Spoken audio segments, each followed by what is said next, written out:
Nous sommes le 12 juin. Bir Hakeim, après une résistance héroïque des Français libres, a été évacué et Rommel peut maintenant se retourner contre les Anglais.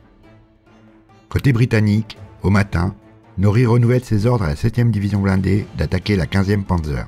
Son chef, Messervy, devant des ordres aussi contradictoires, défensif par le chef de la 8e armée, offensif par celui du 30e corps, décide de rallier le QG afin d'éclaircir tout ça. Mais il tombe sur les unités de reconnaissance allemandes près d'El Aden et échappe de peu à la capture en se cachant toute la journée, laissant pour la 3e fois ses unités sans commandement. En fin de matinée, la 90e division allemande se présente devant le box d'El Aden, mais il ne lui reste plus qu'un millier de fantassins et quelques canons et canons anti-chars. Avec aussi peu de moyens, elle ne peut espérer enlever le box. Elle le contourne par l'est en subissant les attaques des colonnes de la 7e brigade motorisée et des appareils de la RAF. Dans le même temps, Norrie, sans nouvelles de Messervy, demande au chef de la 1re division blindée, Lumsden, de rassembler tous les blindés sous son commandement et d'attaquer la 15e Panzer. Mais Rommel, de son côté, au courant à la fois des ordres et des réticences anglaises grâce à son service d'écoute, décide lui aussi de passer à l'attaque. Malgré les vents de sable qui rendent la visibilité médiocre, il lance la 21e Panzer vers l'est en passant au sud de Knightsbridge. En début d'après-midi, elle attaque le flanc de la 4e brigade blindée qui perd 20 chars en quelques minutes. Peu après, c'est la 15e Panzer qui attaque la brigade de front, lui infligeant de nouvelles pertes. C'en est trop pour les Anglais qui fuient en désordre vers Tobruk. Vers le milieu de l'après-midi, la 15e, qui a poursuivi sa route au nord, se heurte de plein fouet à la 2e brigade blindée qui tentait de rejoindre Knightsbridge. Les Anglais perdent encore une trentaine de chars. Au même moment, la 21e Panzer tombe sur la 22e brigade blindée à l'est de Knightsbridge, lui détruit plus de 30 chars et la repousse vers le nord. Ceci fait, Rommel lui demande de repasser à l'ouest de Knightsbridge. À la tombée de la nuit, les débris des 2 brigades de la 1re division blindée anglaise se regroupent au nord de Knightsbridge. Les Anglais ont perdu près de 140 chars dans l'après-midi, laissant dorénavant la supériorité en blindés aux Allemands. Le 13 juin, Rommel, qui a maintenant l'avantage en nombre de chars, prévoit une attaque de la 15e Panzer et de la division Trieste sur Knightsbridge, pendant que la 21e va viser Acroma. La 90e devra revenir vers l'ouest pour couvrir le flanc contre une éventuelle intervention depuis El Aden. À l'aube, la 21e Panzer attaque le Scott Guard Bataillon, mais ne peut forcer le passage faute d'infanterie. Les Anglais, devant cette menace, envoient les 2e et 4e brigades blindées aider à contenir les Allemands. Plus au sud, la 15e et la division Trieste tentent plusieurs assauts contre Knightsbridge. La 201e Guard Brigade, soutenue par le reste des chars de la 22e et de la 32e brigade blindée, repousse tous les assauts. En milieu d'après-midi, la 21e Panzer parvient à repousser les Anglais et à forcer le passage. Les chars anglais se replient sur la côte 187 et sur Commonwealth Keep. À la tombée de la nuit, Knightsbridge a tenu, mais les défenseurs, quasiment isolés, sont à bout de force et de munitions, et God finit par autoriser son repli sur Tobruk. Dans la nuit, le box est évacué et les troupes rallient Tobruk. Pendant ce temps, Ritchie, qui n'est pas encore au courant de l'évacuation, échafaude des plans irréalisables pour rétablir la situation. Persuadé de leur avoir infligé des pertes terribles, il croit toujours que les troupes de l'Axe sont au bord de l'effondrement. Au petit matin du 14, la division Harriet occupe Knightsbridge, abandonnée par les Britanniques. Rommel veut maintenant piéger toutes les forces anglaises restées sur les positions avancées de la ligne de Gazala en coupant la Via Balba. Le DAC pousse donc plein nord vers la mer. Il demande également aux Italiens de déclencher une attaque la nuit suivante sur les positions anglaises pour empêcher leur retraite. Mais le général Navarini refuse d'attaquer les positions fortifiées de nuit et n'attaquera que le lendemain matin. Au QG de la 8e armée britannique, on prend brutalement conscience de la situation très exposée du 13e corps et Ritchie décide l'évacuation de la ligne de Gazala. La 1re sud-africaine retraitera par la Via Balba sur Tobruk. Quant à la 50e division d'infanterie, elle devra traverser les lignes italiennes plein sud, puis contourner Bir Hakeim pour rejoindre la frontière. Auchinleck, de son côté, met le 10e corps venu d'Égypte à la disposition de la 8e armée. En attendant, les Allemands, poussés par Rommel, tentent toute la journée de rejoindre la mer. Les Anglais, avec l'aide des restes des brigades blindées, résistent pied à pied. Les combats durent toute la journée et les Allemands progressent difficilement.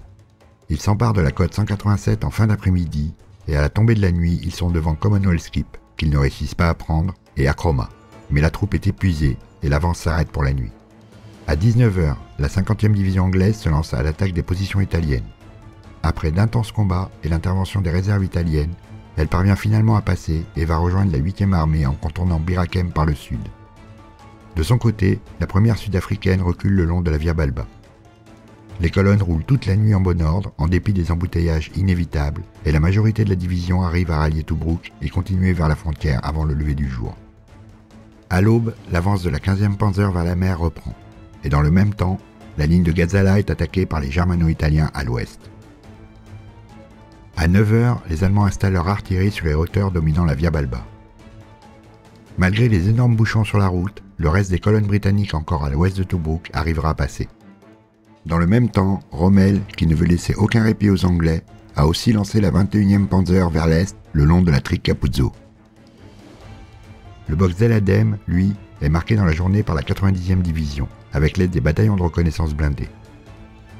La division Ariete est aussi envoyée vers El Adem et la division Trieste reste au sud d'Akroma pour prévenir toute éventuelle attaque depuis Tobruk. La tombée de la nuit n'arrête pas la progression de la 21e Panzer qui arrive devant Sidi Rezegh où vient de se déployer la 20e brigade indienne à peine arrivée d'Irak. Dans la matinée du 16 juin, la 90e tente à nouveau de prendre d'assaut le box d'El Adem, mais toujours sans succès. La division Ariete, elle, prend la direction de Bir el Gobi en repoussant la 7e brigade motorisée et isole encore un peu plus la 29e brigade indienne. Côté anglais, c'est la confusion. Auchinleck demande de résister sur la ligne Tobruk, El Adem, Bir el Gobi, alors que les Allemands l'ont déjà franchi. Ritchie, lui, décide l'évacuation du box d'El Adem, mais espère encore tenir Sidi Rezegh. Quant à Gott, il ne croit pas pouvoir résister avant la frontière et éviter un isolement de Tobruk. En attendant, les restes des blindés anglais, une 60aine de chars, se regroupent à Gambut sous les ordres du chef de la 4e brigade blindée.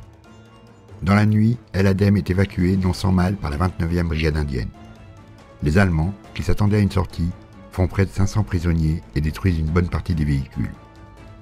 Au petit matin, c'est Sidi Rezegh qui est évacué par la 21e brigade indienne qui recule sur Bel Ahmed. Le même jour, l'immense dépôt de ravitaillement qui y est positionné est détruit. Rommel, de son côté, veut finir d'isoler Tobruk. Il lance la 21e Panzer vers l'est avec la division Ariete plus au sud à travers le désert.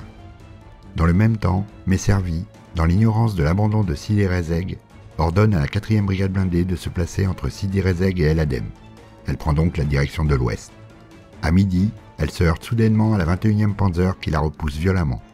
Les Anglais, démoralisés, fuient vers la frontière. Les Allemands prennent la direction de Gambut, évacués en catastrophe par la RAF et la 2e brigade de la France libre. À Tobruk, défendu par la 2e division sud-africaine, avec les restes de la 201e Guard Brigade et de la 32e brigade blindée, le général commandant la place, Hendrik Klopper, n'est même pas informé de son isolement et ne s'en aperçoit que grâce aux patrouilles envoyées alentour. Pendant ce temps, Norrie, qui n'a pas été informé de l'avance allemande, a ordonné à la 20e brigade indienne de rejoindre la frontière plutôt que de rallier le périmètre de Tobruk tout proche. En fin d'après-midi, en plein mouvement, elle est surprise près de Gambut par la 21e Panzer qui l'anéantit. En milieu de soirée, Auchinleck, inconscient de la situation catastrophique de ses troupes, renouvelle l'ordre de tenir la ligne Tobruk, El Adem, Bir el Gobi, alors que la 8e armée est en train de fuir vers l'Égypte. Le 18, Rommel prépare l'attaque de Tobruk. Il lance également des reconnaissances vers l'est.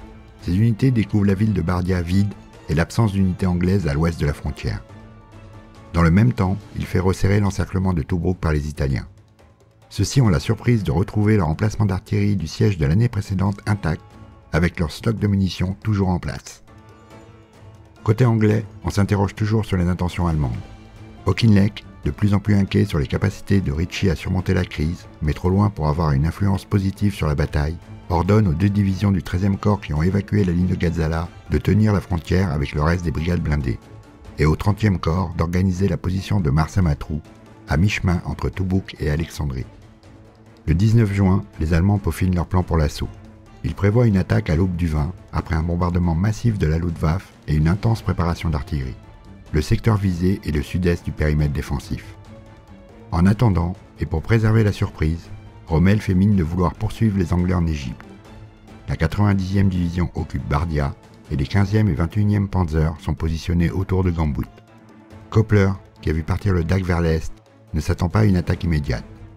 Pourtant, grâce à Ultra, les Britanniques savent que Rommel compte attaquer le 20, mais étrangement, ni Ritchie ni Copler ne sont informés.